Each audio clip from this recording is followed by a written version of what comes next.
All right, we're here. We're at Downey Tennis Center. That's Justin. That's Lucy. We're gonna get started. Let's go inside. Okay, well, I'm glad you guys came. I want to start this training session so that you guys have a really good understanding of how to develop a player, what it's going to take, what's the process like, because it is a process. It's not that you just get a kid and they're going to be really good, right? It's you know, how to develop anyone at all, no matter how unathletic they might seem at the beginning. I believe that it's really our 100% responsibility to develop them. And I know for a fact that if I were to coach myself when I was a kid, I would be Division I for sure, because because I know that it's just skill sets, right? And the biggest thing that determines a kid's skill level and how far they go is us and our ability to coach. Like if we equip them with the proper skills from the beginning and give them the correct technique and the correct fundamentals, there's no limit to how far they can go, right? But if we give them the wrong grip and don't teach them the proper stance or the proper contact point, they're going to be very limited. And what our philosophy should be that we should take the long-term view. We want our kids to be great at 18, 19, 20, 21, 22, not great at 12, 13, 14. Because there's a lot of coaches that want kids to succeed right away when they're a little kid, like at 14, and win tournaments when they're 14. But it's going to cost them long term. For example, you have a little kid and the parents are pressuring you because the parents want them to see immediate success, and you just feed them a bunch of balls, right? But they have this horrendous grip, and it might do well when they're little kids because the balls bounce high, but when they're adults and fully grown, that grip's not going to serve them very well. That's why there's, in my opinion, not a lot of as many Americans in the top 20 as there should be, right? That's why there's a lot of Europeans, because they play on clay, they have low bouncing balls, and they have a better coaching system than the US, right? How come the US spends more money on coaching tennis than any other country, but we don't have as many top pros? Europe is killing everybody, right? And I think it's because they play on clay and they really value the process, they value technique, they spend a lot of time on the kids' technical development, right? They play on dirt, so they just rally all day. And at the same time, I think the kids there are also hungrier, right? Versus here, I feel like there's a sense of entitlement for kids, right?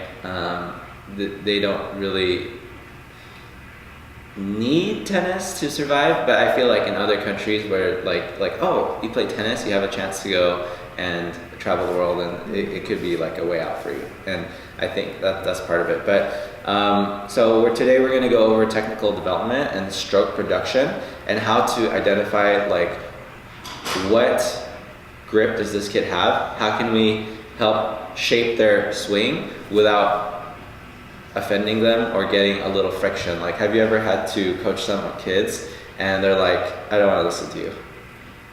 Oh, I don't know if you guys, probably not, because you guys are still new. But when I first started, when I was 18, 19, 20, and I was like, all right, I want to make sure this kid has the best possible form, and it's like, no, you have to hold it this way. And then they're like, no, my other coach, my parents taught me this. And then there was just a lot of headbutting, right? So how can we, in an enjoyable way where the kids don't even notice it, how can we influence them to learn? And at the end of the day, it's not really about what we teach. It's about what they learn, right? Because we could talk a lot and they don't get it, right? So today I want to go over a lot of things. So it's going to be stroke production, identifying what they have and how to have them change. We'll also go over basic mistakes that you're going to see all the time. I feel like I say the same thing a million times every single day, because it's just, I see the same issues, right? Every kid's the same. It's funny, after you coach enough time, you could tell what sports they play. You're like, oh, you play baseball. You know why? Because on the backhand, they let go of their left hand, because that's what baseball players do. And then you can see sometimes when the girl does ballet, because when they hit, they go on the tippy toes, and I'm like, you do dance, don't you? Right? So a lot of the sports skills are also very interchangeable and transferable, right? I can tell when a kid comes and they play basketball because they have very, very good hand-eye coordination, right? They can dribble the ball when we do those games at the beginning, like, oh, you're pretty good, right? Okay, so I'm gonna do a lot of questions because just like when I teach tennis, it's really about asking the other kids questions and helping guide them to the answer, because if they come up with the answer themselves, what happens? They'll know it. I'm sorry? They'll know it. Yes, exactly. So if you guide them to the answer and they come up with it on their own, they'll own the answer. But what happens if you just talk at them? I'll just go through this here and go out. Yeah, they're like, yeah, right? So it's not always effective to just tell them things. It's always helpful to guide them to the answer that is the most effective and will help them the most. Does that make sense? Yes. So it's really about, if you observe me coach, I'll talk, yes, but a lot of times, how do I talk? Questions. Yeah. So I do a lot of questions, and then I almost I give them positive reinforcement, right? So I'll say like, hey, good job. But a lot of it, how do I convey that they did a good job?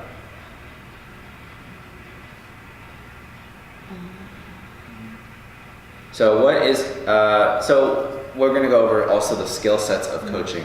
For example, being a good player, you might need to be physically fit, mentally tough, right? You need good technical skills. But are those the same skills that a coach needs to help somebody?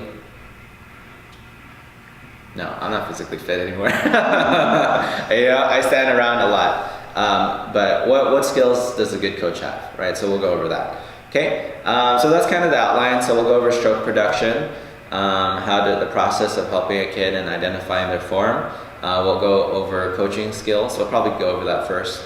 And we'll also go over the most important. So we're going to start with this part. What's the most important aspect for a coach? What is the number one thing that will make the biggest difference in how your coaching career, if you choose to make it a career, or how your kid turns out? What's the number one biggest factor, the one that you should work on more than anything?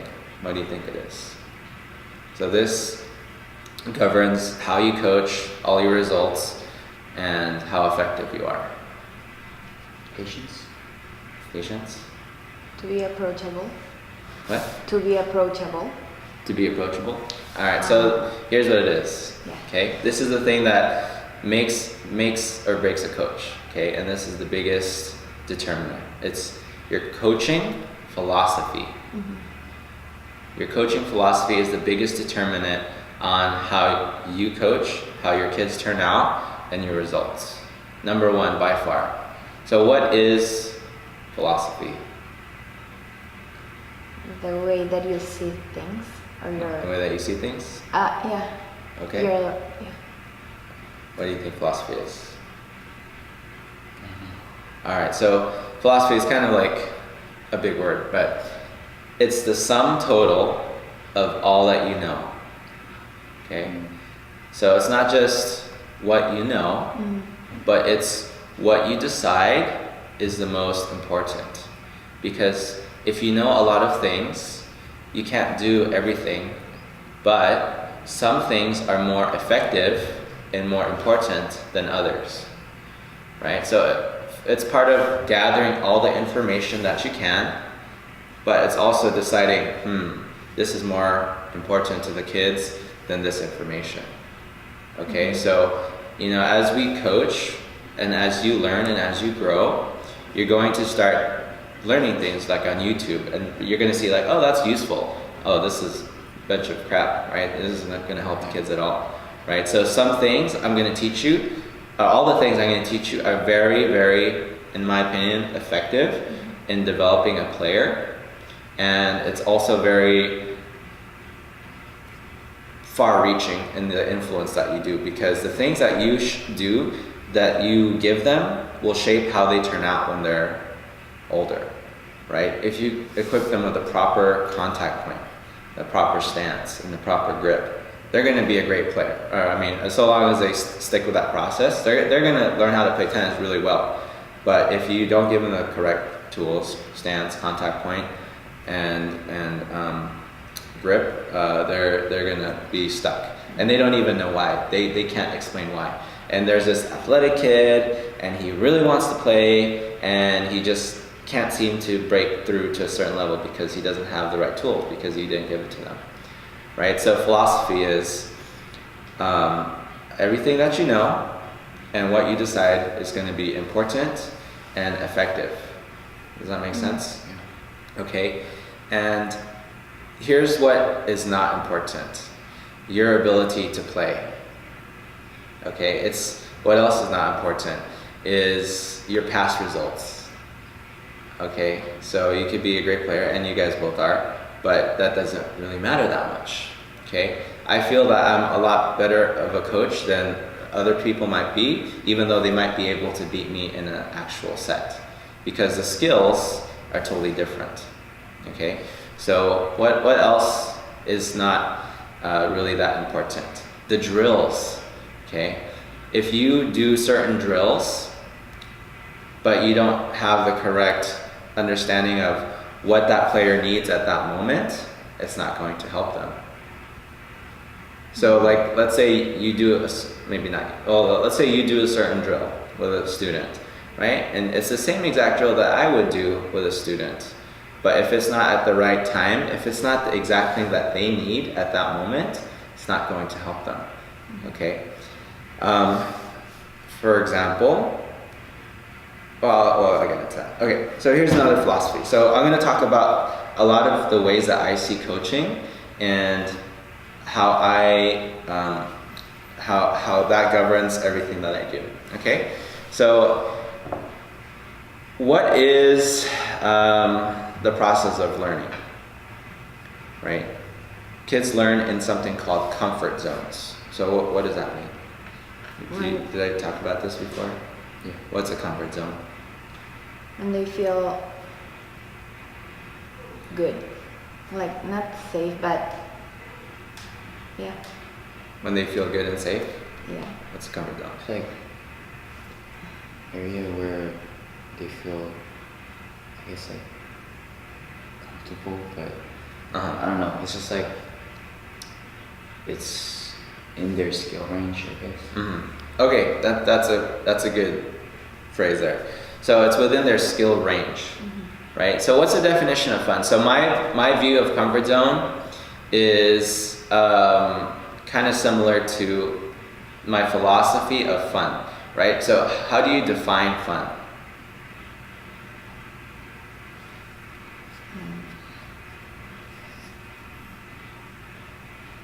Anything that brings you joy. Anything that brings you joy? Okay. Okay. So in terms of coaching, we want something that is kind of a workable tool, right? Because how do we know that brings them joy, right? Like, hey, you're smiling. You like this. Are you having fun? Okay. It's not necessarily that. So here's what it is. So fun is when your activity or challenge meets their skill level, or your activity is just slightly outside of their skill level. But because if you give them a game or a drill that is right where their skill level is, they're going to enjoy it. Or if it's slightly outside of their skill level, they're going to enjoy it because it's challenging, right? But if you give them a skill, if you give them an activity that's way harder than their skill level, what's going to happen? They're going to get frustrated. Yeah, big time, right? Like, I can't do this, right? Imagine you're like ranked 150 and you're playing the number one player. You're like, this sucks, right? But what happens if you give them an activity that's way below their skill level? You can get bored. They're gonna get bored and they're not gonna wanna do anything. They're not motivated, okay? So fun is when your game drill activity meets their skill level or slightly above it.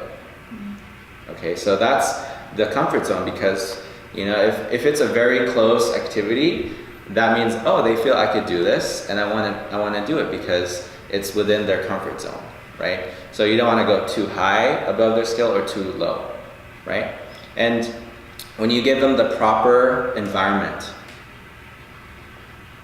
and what do I mean by environment? The proper ball, and the proper racket, and the proper distance. Okay, so like your comfort zone is your environment, right? If you feel comfortable at home because you know the people, you know your bed and the TV and everything is familiar to you.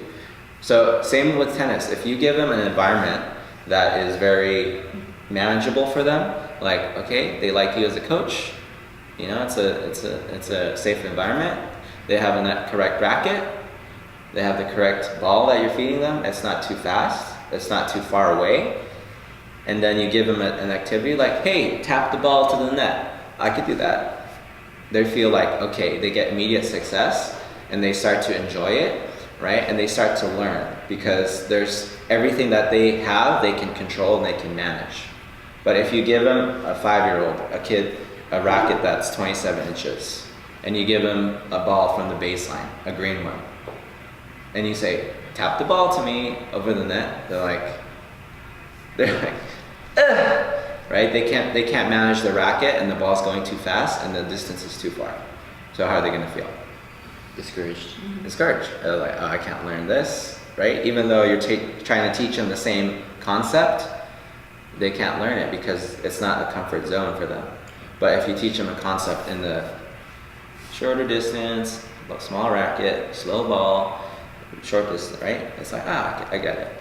Okay, so that's what a comfort zone is. It's where your skill level and your activity meet, and your environment is appropriate for that individual. Make sense? Okay. Now, do you guys do any gardening or planting? No, you should. It's fun. Okay.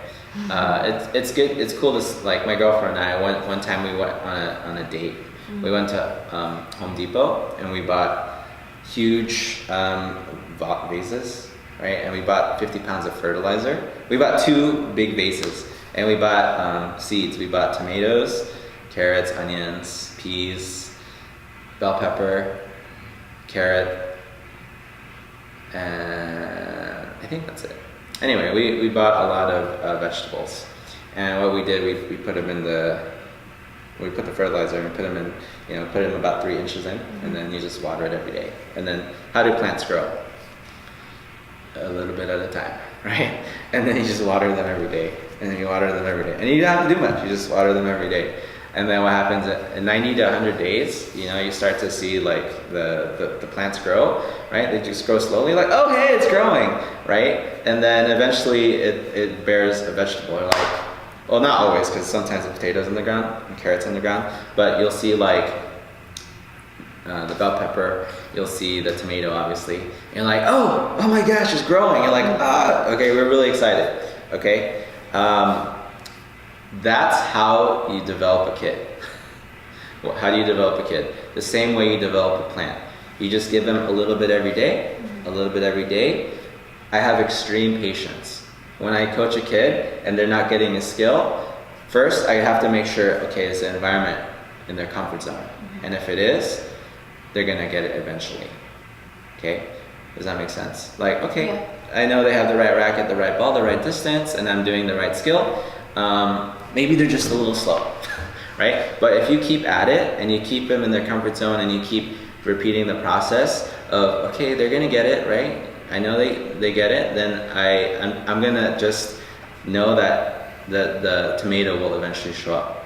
It's eventually gonna come to fruition, where they have the correct zone and I have to give them the correct skills, and it's going to come eventually. But if it's not, what do you check? The environment, right? Yeah. All this stuff, racket, distance, ball. If it's not correct, they're not gonna get it. Okay, so I almost always have the skill show immediately if the comfort zone is correct. So if you're trying to teach them and they're like, oh man, they're not getting this, maybe your skill is too difficult, because almost immediately within like a 10-minute span, the skill that I'm trying to get them to do will show up if the comfort zone is right on the money. Okay, all right. The only challenging part is when you have multiple kids with multiple skill levels. That's challenging. But if you have a one-on-one, I guarantee they're gonna have an amazing experience with me because I have no other distractions. Does that make sense? And it's best when all the kids are the same exact level. Oh my gosh, it's so much fun. Like every kid will do the same thing. They're all gonna have the same journey with their friends, and it's just gonna be incredible. But I guarantee that if I have one-on-one, they're gonna get it. Okay, so let's kind of backtrack. So what's the biggest determinant of everything? How your coaching turns out? Your philosophy. Philosophy. Okay. Yes. And my view of coaching is like growing plants, growing vegetables, right? Just patience and nurturing every single day. Do you have to yell at the tomato? No, right? Right, you just have to give it the proper soil, the proper water, you know, make sure it's in sunlight, right? Sunlight grows vegetables better than the shade, right? So if you have coaches that are very negative, I bet you their results aren't very good, okay? I think that's why parents make the best coaches, because they can see their kids every single day and they can always nurture them. But coaches, for our job, we have a challenging job because we see them how often? Once a week. Once a week, maybe 2 or 3 times a week for the ones that are really dedicated, right? And I love it when parents that come and they're very positive and supportive. It's such a blessing for the kids, right? Because then they're like, oh, come on, listen to Coach Randy, you can do it, right? But if I have a guy that's negative and I say there's certain things once a week or twice a week, but they hear it from the parents something negative 5-7 days a week, you're fighting an uphill battle at that point. Does that make sense? Mm-hmm. Okay, so philosophy, right? Comfort zones, growing a plant, and those are the major philosophies that I have that serve me well. And you can take that to any single arena that you want. So whether it's a different sport, right? If you have kids one day and you're coaching them basketball or you're coaching them soccer, it's the same process. It's the same philosophy. So this philosophy and this mindset about growth, right? It's universal. You can teach kids how to play piano, how to play guitar in the same process of coaching someone how to be better at tennis. It's the same mindset. Does that make sense? Okay. What's another big major part of my philosophy? So, what's our role? We're coaches, but what other roles do we play for these kids? So we're here to teach them tennis, yes, but what else do we have the opportunity to do since we have these kids with us? Teach them values. Yes, bingo. Okay, so my coach, I grew up in Garden Grove, and my coach was an amazing coach. He won Coach of the Year in Orange County. And he's a very well-read person, reads all the time, and he's a great role model. So when he's coaching, he says, you're a coach, but sometimes you're going to be their dad or mom, sometimes you're going to be their personal trainer, sometimes you're going to be their best friend, or sometimes you're going to be their shoulder to cry on, right? We have this opportunity with these people to make a really positive influence and impact on their lives, not just in the realm of tennis, but let's be honest, very few kids will go pro, right? And very few, even fewer will make a living going pro. But if we can equip them with skills and mindsets and values that they can learn through tennis, they can apply it in every other area of their life. So what did my coach teach us? Teamwork, hard work, right? Commitment, goal setting, mental toughness, perseverance, a lot of jokes, a lot of perverted jokes. He teaches us those things. But those aren't value. That's not value, obviously. But he taught us a lot of inner tools that we learned on the tennis court and we applied elsewhere. Like almost every single one of my teammates went to college, and they're for the most part productive adults in society, right? I think all of them. Like my best friend, my doubles partner, he's a pharmacist. My other doubles partner, he was a lawyer, right? And we have a high percentage of our team that are doing really well in life, right? Because we were really tight knit, we worked hard, and where did we learn it? On the tennis court. No, the tennis court. I want to make sure that doesn't stop recording. 25. Okay, 5 more minutes. It only records 30 minutes, Oh. and then it stops, and I have to press it again. Okay, so yes, we're coaches. We're here to teach them tennis skills. But what's more important than tennis skills? Life skills, you know? And how do we teach? How do they learn? What's the best way that kids learn? Give me an example. By example. Exactly. So kids you don't have to be worried that kids aren't listening. You have to be worried that kids are watching. So when I heard that, I was like, oh shit. It blows my mind, okay? So don't be concerned that they don't listen. Be very concerned that they're always watching. Oh, let me rephrase that. Don't be concerned that they don't listen sometimes, but you should always be concerned that they're always watching. I'll verb it better so it's more poetic, but the main thing is, yeah, okay, they're kids, they're not gonna listen, right? Fire truck goes by, woo, there you lost them. Helicopter, airplane, oh, okay, you lost them. You can't do anything about it, right? A dog goes by, oh, a bee falls on the court, a butterfly like lands on them, they're gone, okay? Like this, they're not gonna listen all the time, all right? But you know, if you build a relationship with them, what happens? They're gonna like you, and over time, you know, you keep adding to that bank account, right? It's a relationship is like a bank account. What happens if you keep depositing? Keeps growing. You're gonna keep growing. You're gonna have more money, and you're gonna have a great relationship. And over time, when they're like very motivated, and it's time like, coach, I want to play tournaments. It's that inner, intrinsic motivation, right? You don't have to tell them anymore. They want to learn. Some of the kids here, they know they're gonna play tournaments. They're like, teach me. I'm like, okay, perfect. I gotcha. I did my job. Okay. And until that point, you can't force anything. You could only, you know, create an environment that they can fall in love with. Okay. So we model how to be, you know, living good examples of life skills, and tennis is just the school that they happen to learn. We could be teaching anything. We could be teaching how to do acrobatics, how to do circus stunts. We could teach how to play an instrument. We could teach how to play cards. It's the same. All the philosophies are the same, right? You care about the person first, right? Like she said, her dad is her dad first, and then the coach second, right? So we're here to, yes, be like a leader, not just a coach. And then, you know, we're a friend, we're comedians sometimes, but we're always putting that person's, you know, life, well-being above everything else. You know, sometimes like the high school kids, they'll have like boy drama, girl drama. I'm like, hey, you know, before practice or after practice, I'll be like, you know, how are you? You know, tell me, like, you seem sad on the court today. Tell me what's going on. And then they'll just go da da da da da da. I'm like, oh, that's okay. You know, I'll be okay.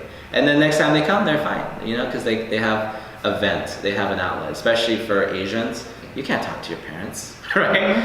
You can't talk about, oh, it's such and such boy and boy trouble, right? Because they don't. There's that generation gap, and we're like still young, or you guys are at least, right? So, yeah, we have to be sometimes more than just a coach, and I love that. I love the opportunity to be more than just a tennis coach, but an influence in their life is really an honor to me. Okay, give me a second. I'm gonna stop and start. Okay. That's not much better. Smart. Okay. Okay, let's review quickly. So, what's the most important thing? Philosophy, right? And what are the analogy? How do I look at it? What's one of the views? Like one of the metaphors, like when you grow a player, it's like growing A plant. yeah, like growing a plant. Okay, and how do kids learn? Their comfort zones. In their comfort zones, right? And what's the definition of fun? Give them an activity a little bit above it, or just right for the fun skills. Okay, good. And what the hell am I talking about? I totally lost my train of thought. What else did we talk about? Oh, what is our role? What hats do we put on? We're coaches, but also like Influencers. Yeah. influencer, Role models. leaders. Yes. Okay, right, and that really is an honor to me. Like that is my purpose. That is my job. Regardless of tennis, if I did something else, my goal is the same. You know, make a positive impact on them. It just happens I'm really good at tennis. Okay, so that's why I coach tennis. But if I'm working on video and stuff. That's the same goal. It's always the same goal. You know, it's just a different arena. So as you guys, you know, live your life, you guys are still younger, right? And sometimes people find their purpose really young, sometimes they find it older. But as you guys start to look inward and ask yourselves, why am I here? Like, what do I want to do with my life? And what really motivates me in this world? You'll find that it's very simple. It's usually to service others, to contribute to their life in some way. And then you're gonna find an outlet. You know, wherever your passions and your talents meet, you'll find a way to service others. Okay? Now, that's the big picture stuff. Okay, so we're gonna fine tune it. So more tennis specific. Okay, where's my market? Oh, it's over there. Can I grab it? Yeah. Okay. Oh, perfect. Thank you. So tennis.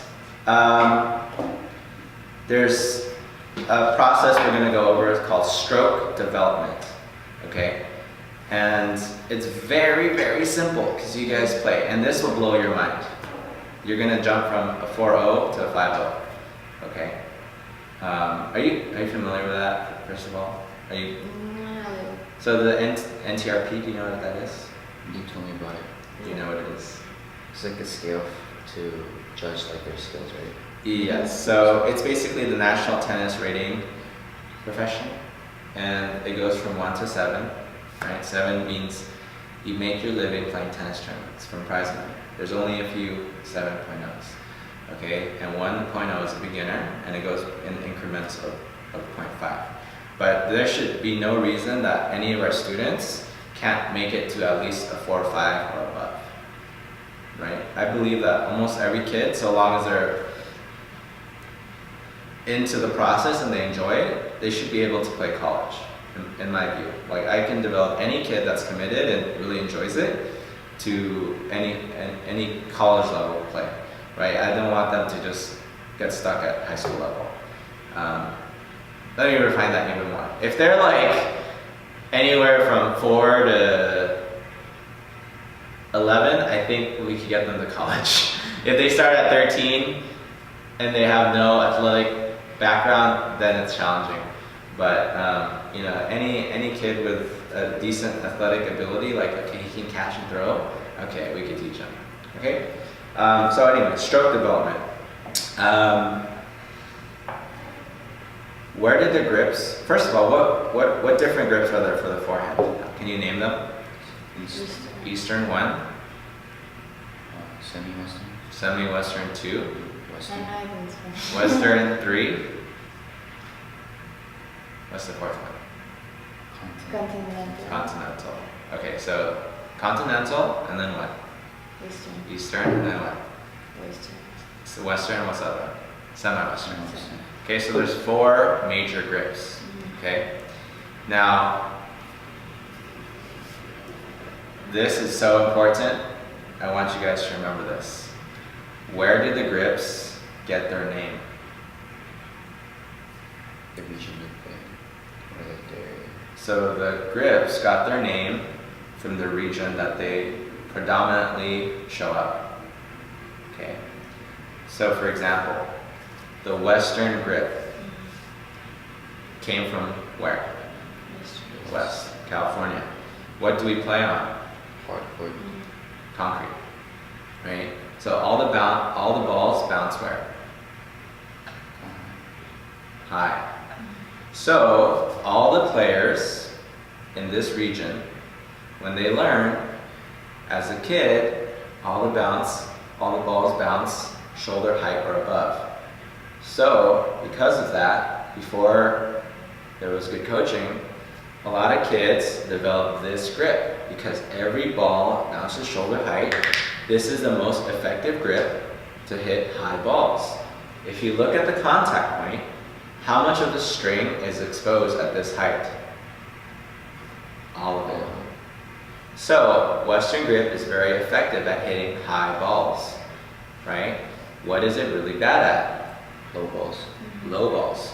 So when you see a college kid, or girl or boy or whatever, and they have a swing, and they have this grip, you know that they like, what? High balls. Look at the position of the low ball. Look at my wrist. In order for me to show all the strings to hit the ball, what does my wrist have to do? Well, something weird. When I hit it, I do this, and my elbow, tennis elbow. My wrist pain, right? Just so I can hit low balls, right? That's why I hate the Western grip, because when they're kids, yes, it's a very good grip to have. Why? They're short. Every ball bounces high in California, so they all have this grip. So when they're all 12, 13, 14, super helpful for them. But what happens when the shoulder high balls as a kid turn into waist high balls as an adult?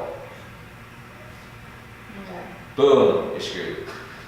Kids pass you up, right? Your forehand isn't very good anymore. Okay? And that's what I mean by we're taking the long-term view and giving them the proper grip. Now, there's nothing technically wrong with the Western, but we want to know the advantages and the disadvantages where it falls short with each of the grips. So that when you see, I'm going to teach you the identifying factors on how to tell what grip someone has. But now that you know, when you see a girl, I mean, you may or may not know this, but hopefully it's helpful to you too. Because when I heard this, even as a 4.5 player, I was like, how come I never knew this? What the heck? Like, I didn't know the thing about the grips, and I didn't know how to identify it. Because if you see someone with this grip, in the first swing, I already know how to beat them. What kind of balls will I give this person? Low balls. Low balls. I'll just slice them to death, right? Because they can't hit it very well, right? Okay. Where does the continental grip come from?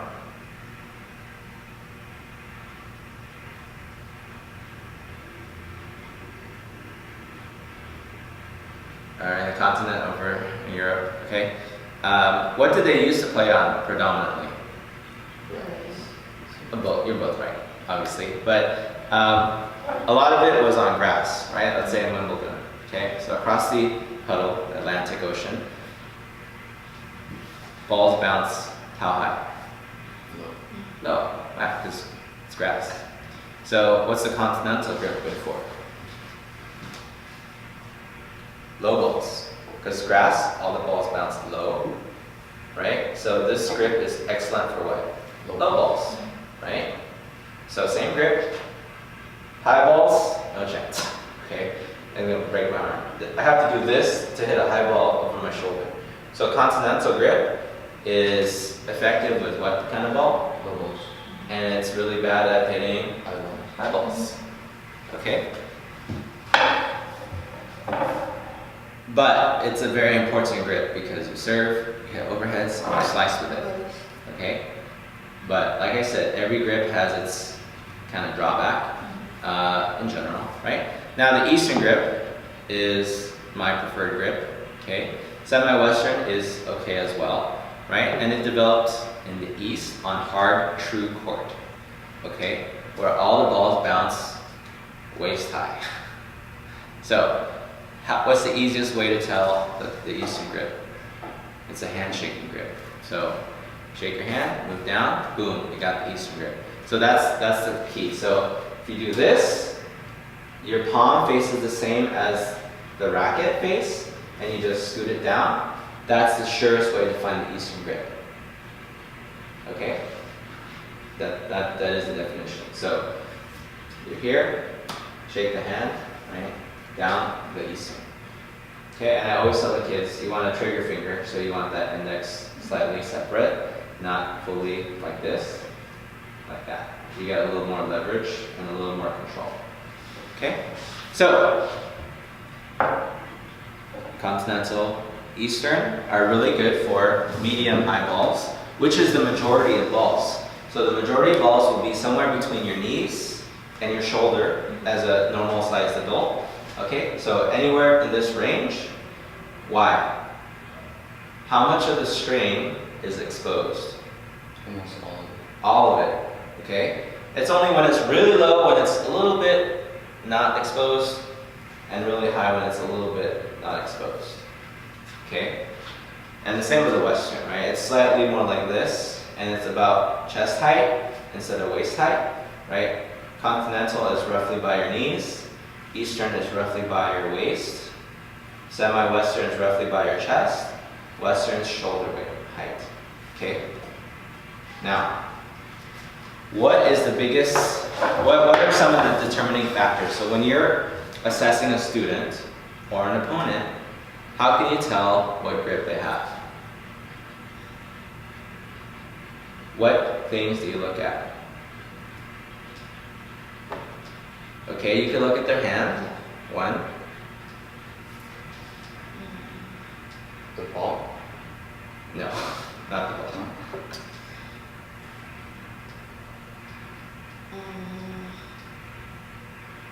How they're hitting the ball. What do you mean by that?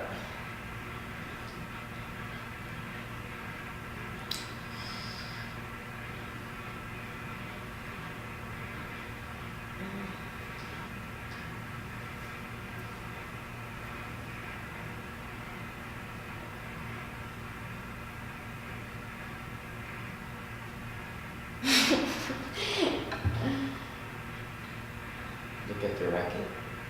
What about the racket? Like where it shows more of the strings. Like contact point. One, that's another one. So their hand, the contact point, what's the last one?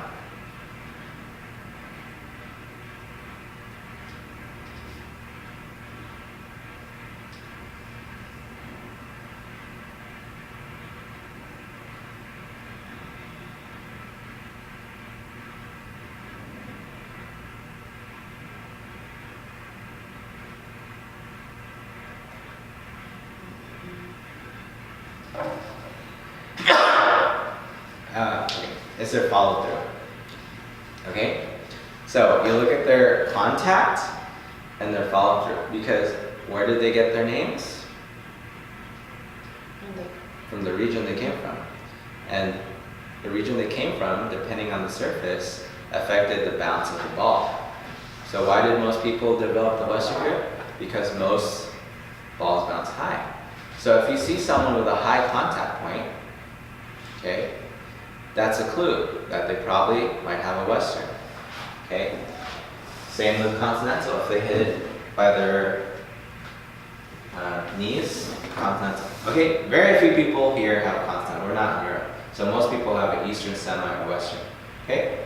But, number one, if I see someone hit like this, oh, red flag, right? I know they have a Western. And if they do this, boom, for sure it's a Western. This follow through is what? Western, right? So let's say I don't see the contact point, and they do this by their elbow, Western, for sure. Okay?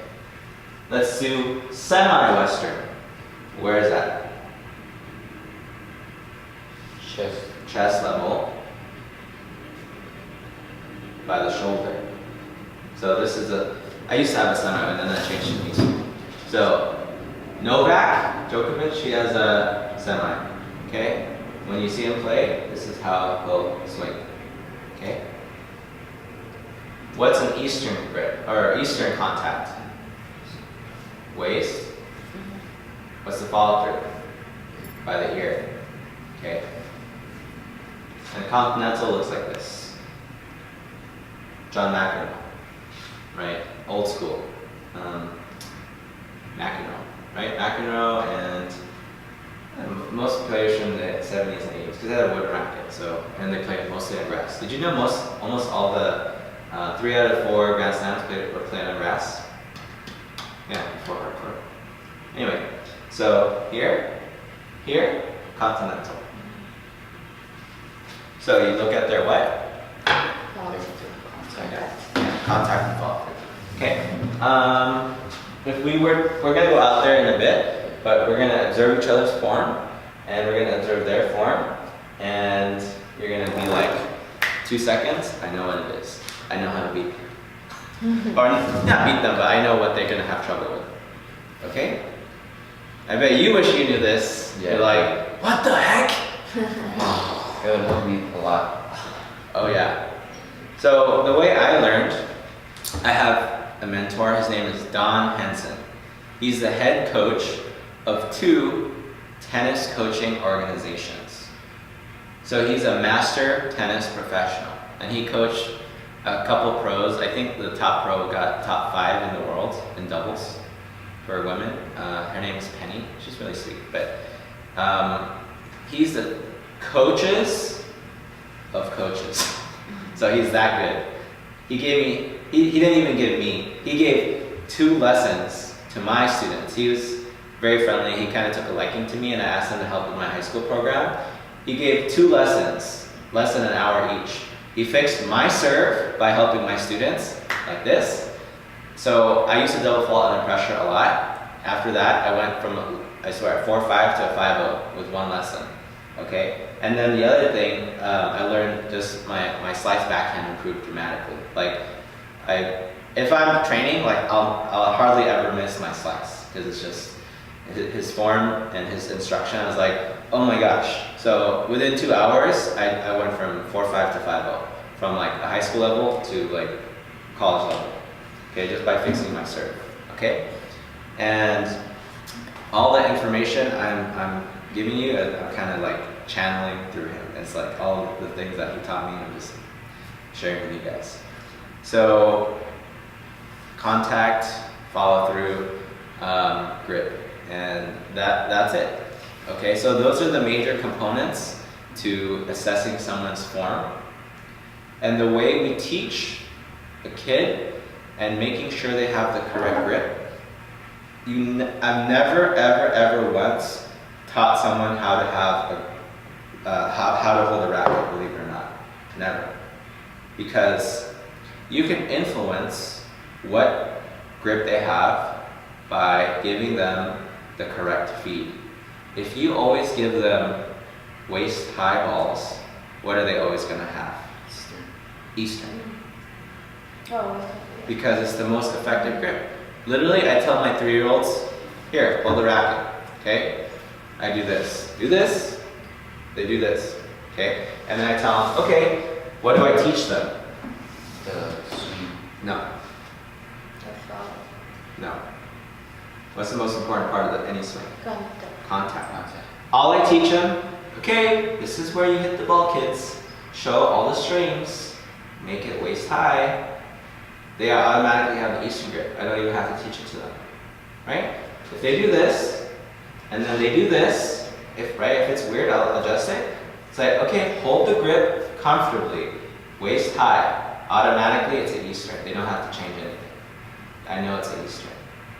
And then I say, okay, this is where you stop. Boom, locked in. They start here. They hit here. They swing here. They can't help but have an Eastern. They can't have any other grip. They can't have a Western grip like this, right? It's gonna feel too weird for them, right? So they're gonna naturally hold it how they want to, and that's comfortable. And then the other thing I do you see me when I say, okay, push against my hand, right? I have my hand and say, and I tell them push against it, and then they grip tighter. That's how you get them to hold it firmly, right? Because sometimes it's like they don't know how tightly to hold it. So I say, okay, push on my hand. So at contact, it's really firm. Okay, that's it. That's how I teach every single shot, and that's how they all have the correct grip. right? They don't have any extreme weird grips. They don't have a Western and they don't have Continental. If you see those grips, I don't know, I would be upset with the coaches. But, you know, to each their own. I'm teaching you what I learned, okay? And what I feel will be at, you know, the most serving to the kids, okay? So, you can analyze now, right? Look at their what? Contact. Contact. Follow through. And their follow through, right? And how do you influence a kid's strokes? The feed. The feed. So your feeding is the key, right? You give them waist high balls all the time, never anything different, until they're really, you know, adequate at hitting those balls, and then you can give them deep balls and whatnot. But you still need to get them within that zone between, ideally the waist, but you know, if it's weird, then you know, between the knees and the chest, that's the strike zone. Just like in baseball, when a pitcher throws it and it goes over the plate, an umpire is between the chest and the knees, it's a strike. That's why it's called strike zone. Okay, same in tennis. That's how you analyze a kid, strokes, and that's how you influence their swings. Okay, that's all. All the other mental side, we talked about the first half, the philosophy, comfort zones, you know, watering like a plant and helping them. This is very simple in terms of tennis. Comfort zone, contact point, follow through. And that's it. They have the correct grip, and then all the other drills, just do whatever you want, because you already know the fundamentals, the most important things. You can do any drill you want, as long as they have those things already. But if they don't have those basics, don't do those advanced drills. First, give them the correct tools, right? All the kids I have in my high school camp, I could do any drill I want with them, because they already have the basics. They have the correct form, they have the correct grip, and now it's just a matter of just a lot of repetition, a lot of different movements, right? Because their swing, they already have a good knowledge of how to do it. Okay? Questions? No? Is this helpful? Yes. Yes, it better be, because it blew my mind when I heard it, okay? Yeah. So we're gonna go on the court and we're gonna do the stroke analysis, okay? Yeah, let's go.